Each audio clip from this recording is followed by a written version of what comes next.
نحمده ونصلي ونسلم على رسوله الكريم أما بعد فأعوذ بالله من الشيطان الرجيم بسم الله الرحمن الرحيم يا أيها الذين آمنوا لا تدخلوا بيوت النبي إلا أن يؤذن لكم إلى طعام غير ناظرين إناه ولكن إذا دعيتم فادخلوا فإذا طعمتم فانتشروا ولا مستأنسين لحديث إن ذلكم كان يؤذي النبي فيستحيي منكم والله لا يستحيي من الحق وإذا سألتموهن متاعا فاسألوهن من وراء حجاب ذلكم أطهر لقلوبكم وقلوبهن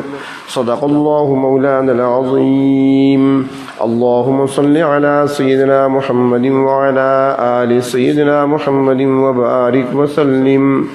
سورۃ احزاب کی آیت نمبر 53 کا پہلا حصہ۔ اس سے قبل ازواج النبی صلی اللہ علیہ وسلم کا ذکر ہوا۔ اب اللہ تبارک و تعالی نے بیوت النبی صلی اللہ علیہ وسلم کے احکام بیان فرمائے، اور ان بیوت میں ازواج مطہرات ہیں۔ بیوت بمانی گھر۔ کچھ لوگ ایسے ہوتے ہیں جو بڑوں کے پاس ناوقت ملاقات کے لیے چلے جاتے ہیں اور پھر فضول باتوں میں وقت کو ضائع کرتے ہیں، اور ان سے اگر پوچھا جائے کہ کیسے تشریف لائے تو وہ جواب میں کہتی ہیں کہ جی بس زیارت کے لیے آئے ہیں۔ حالانکہ زیارت تو مردوں کی جاتی ہے، زندوں سے تو ملاقات ہی کی جاتی ہے۔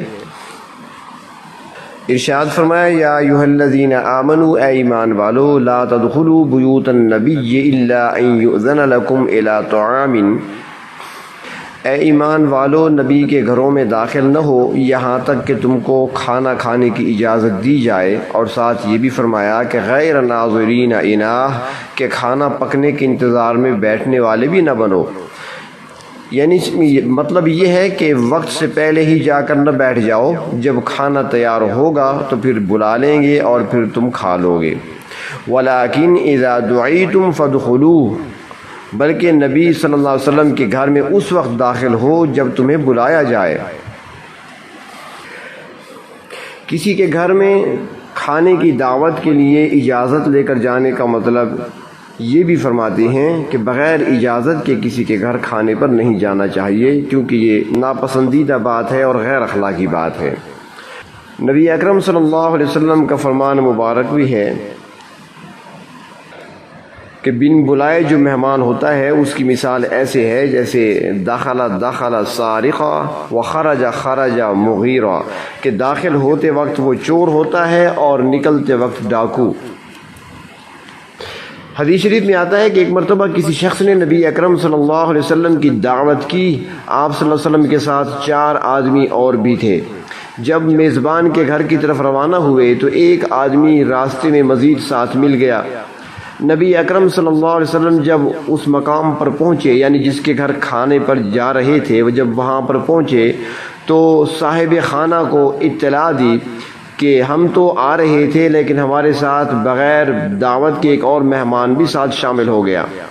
اگر ایک زائد آدمی کے لیے کھانے کی گنجائش ہے اور آپ کی اجازت ہو تو وہ آدمی بھی ہمارے ساتھ آ جائے، اگر نہیں تو پھر ہم اس کو یہیں سے واپس لوٹا دیتے ہیں۔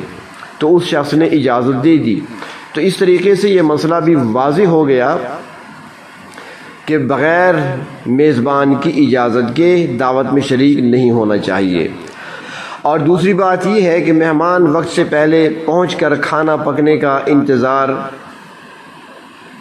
کرتا رہے تو یہ بات کیسی رہے گی؟ تو مفسرین اکرام فرماتے ہیں کہ یہ بات اس وقت تو معیوب ہوگی جب صاحب خانہ خود ہی اس میں تنگی محسوس کرے، اور اگر وہ تنگی محسوس نہیں کرتا اور بٹھانے کے لیے الگ جگہ موجود ہے تو پھر کوئی عیب نہیں ہے۔ نبی اکرم صلی اللہ علیہ وسلم کے زمانہ مبارک میں چونکہ کھانا کھانے کا جو انتظام ہوتا تھا وہ اکثر گھر کے اندر ہی ہوتا تھا، اور وہیں پر گھر کی خواتین بھی ہوتی تھیں، الگ سے بیٹھک ہوتی نہیں تھی۔ تو اس لیے بعض اوقات ایسی بھی ہوتا تھا میزبان کو مہمانوں کے وقت سے پہلے آ جانے سے پریشانی ہو جاتی تھی، کہاں بٹھایا جائے، کیسے بٹھایا جائے، اور پھر خواتین گھر میں کام کیسے کریں گی، کھانا کیسے تیار ہوگا۔ تو اس لیے فرمایا کہ کھانا تیار ہونے سے پہلے ہی نہ آ جایا کرو، ایسا نہ ہو کہ صاحب خانہ کو کوئی تکلیف ہو۔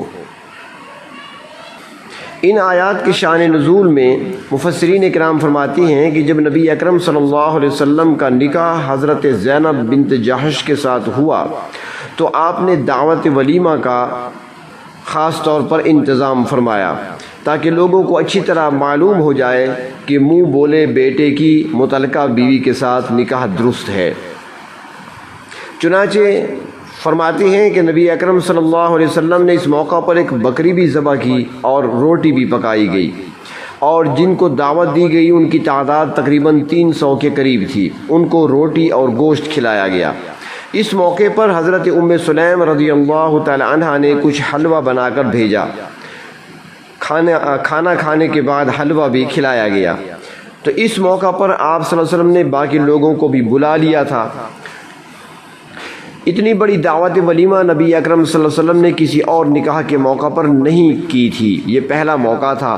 تو اس موقع پر یہ آیت نازل ہوئی کہ بغیر اجازت کے نبی کے گھروں میں داخل نہ ہوا کرو، اور یہ نہیں کہ تم کھانا پکنے کا انتظار کرتے رہو، بلکہ جب بلایا جائے اس وقت جاؤ، اور پھر جب کھانا کھا چکو تو منتشر ہو جایا کرو، بیٹھ کر باتیں نہ کرتے رہو۔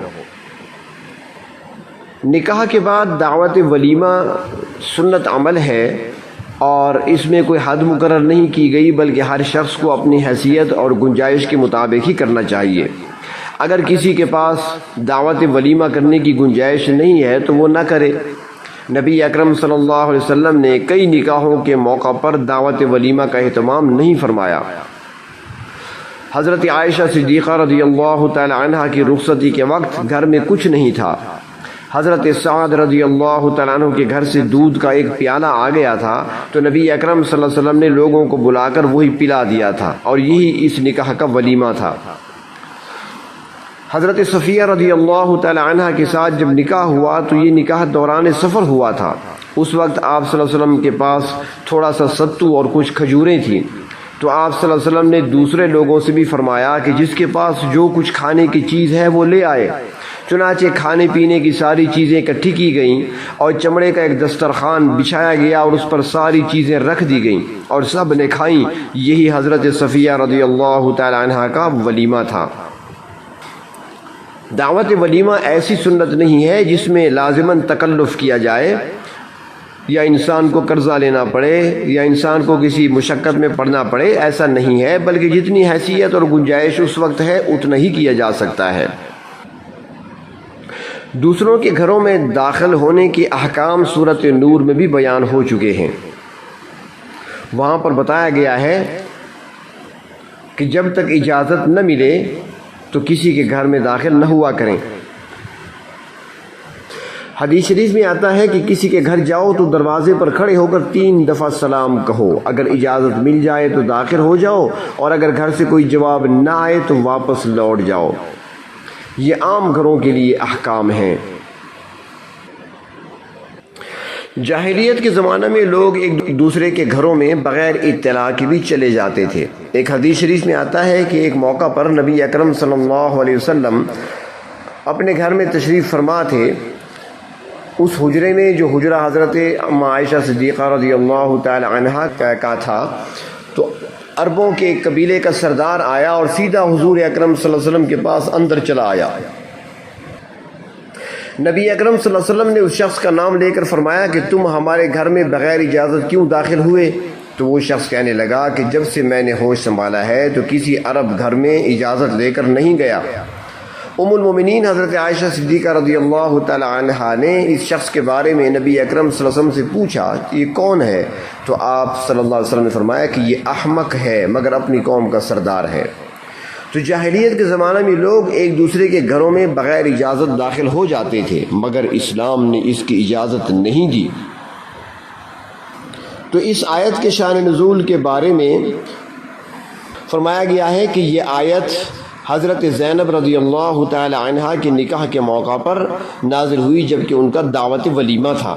جب کھانا تیار ہو گیا اور لوگوں کے سامنے پیش کیا گیا تو وہ گھر کے اندر ہی انتظام کیا گیا تھا، اور ام المومنین اسی کمرے میں دیوار کی طرف رخ کر کے بیٹھی تھیں۔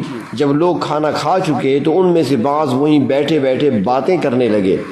اس پر نبی اکرم صلی اللہ علیہ وسلم نے دقت محسوس کی۔ آپ چاہتے تھے کہ اب یہ لوگ چلے جائیں، مگر اپنے اخلاق کریمانہ کی بنا پر انہیں کہنے کے لیے بھی تیار نہیں تھے۔ اس دوران میں آپ صلی اللہ علیہ وسلم ایک دفعہ اٹھ کر خود ہی باہر چلے گئے۔ خیال یہ تھا کہ شاید یہ لوگ بھی مجھے دیکھیں گے تو اٹھ جائیں گے، مگر وہ پھر بھی باتوں میں مصروف رہے۔ نبی اکرم صلی اللہ علیہ وسلم واپس اندر آئے۔ حضرت انس رضی اللہ تعالیٰ عنہ سے دریافت کیا کہ وہ لوگ ابھی بیٹھے ہیں یا چلے گئے؟ انہوں نے بتایا کہ وہ لوگ تو ابھی تک بیٹھے ہیں۔ اس اثناء میں لوگوں کو نبی اکرم صلی اللہ علیہ وسلم کی دقت کا احساس ہوا تو وہ اٹھ کر چلے گئے، تو اللہ تبارک و تعالی نے اس موقع پر یہ آیت نازل فرمائی، فَإِذَا طُعِمْتُمْ فَانْتَشِرُوا، جب تم کھانا کھا چکو تو چلے جاؤ، وَلَا مُسْتَأْنِسِينَ لِحَدِيثٍ، اور بات چیت میں مصروف ہو کر بیٹھے نہ رہو۔ مفسرین اکرام فرماتے ہیں کہ کھانا کھانے کے فوراً بعد چلے جانا یہ اس وقت ہوگا جب صاحب خانہ اس میں کوئی تنگی محسوس کرے، اور اگر صاحب خانہ کو کوئی دقت پیش نہیں آ رہی یا اس کی خواہش ہے کہ مہمان کچھ دیر بیٹھے رہیں یا کچھ گفتگو ہو جائے تو پھر لوگوں کا بیٹھنا ٹھیک ہے۔ اور اگر میزبان نے ابھی کھانا کھانا ہے، بچوں کو کھانا کھلانا ہے، وہ انتظار میں ہے کہ مہمان جائیں تو ہم گھر والوں کو اسی دسترخوان پہ بلا لیں تاکہ وہ بھی یہاں بیٹھ کر کھا لیں، تو پھر چاہیے مہمانوں کو کہ کھانا کھانے کے فوراً بعد وہاں سے اجازت لے کر ان کو چلے جانا چاہیے۔ آگے ارشاد فرمایا کہ ان ذالکم کان یؤذی النبی فیستحیی منکم، فرمایا بے شک یہ بات یعنی بغیر کسی وجہ کے باتوں میں بیٹھے رہنا نبی اکرم صلی اللہ علیہ وسلم کو تکلیف دیتی ہے، مگر نبی اکرم صلی اللہ علیہ وسلم حیا کی وجہ سے اپنی تکلیف کا اظہار نہیں فرماتے۔ حیا تو ویسے ہی ایمان کا حصہ ہے، حدیث شریف میں آتا ہے الحیاء من الایمان، بلکہ ایک دوسری حدیث شریف میں آتا ہے کہ لا ایمان لمن لا حیاءہ، جس میں حیا نہیں ہے اس کا ایمان نہیں ہے۔ اور پھر نبی اکرم صلی اللہ علیہ وسلم تو سب سے بڑھ کر حیادار تھے۔ صحابہ کرام رضی اللہ تعالیٰ عنہم کہتے ہیں کہ ہم کسی تکلیف دہ چیز کی ناگواری جب نبی اکرم صلی اللہ علیہ وسلم کے چہرے مبارک کو دیکھتے تو معلوم کر لیا کرتے تھے، ورنہ آپ صلی اللہ علیہ وسلم اپنی زبان مبارک سے کسی تکلیف کا کبھی اظہار نہیں فرماتے تھے۔ حدیث شریف میں آتا ہے، حضرت ابو سعید خدری رضی اللہ تعالیٰ عنہ فرماتی ہیں کہ نبی اکرم صلی اللہ علیہ وسلم ایک دوشیزہ پردہ نشین لڑکی سے بھی زیادہ حیادار تھے۔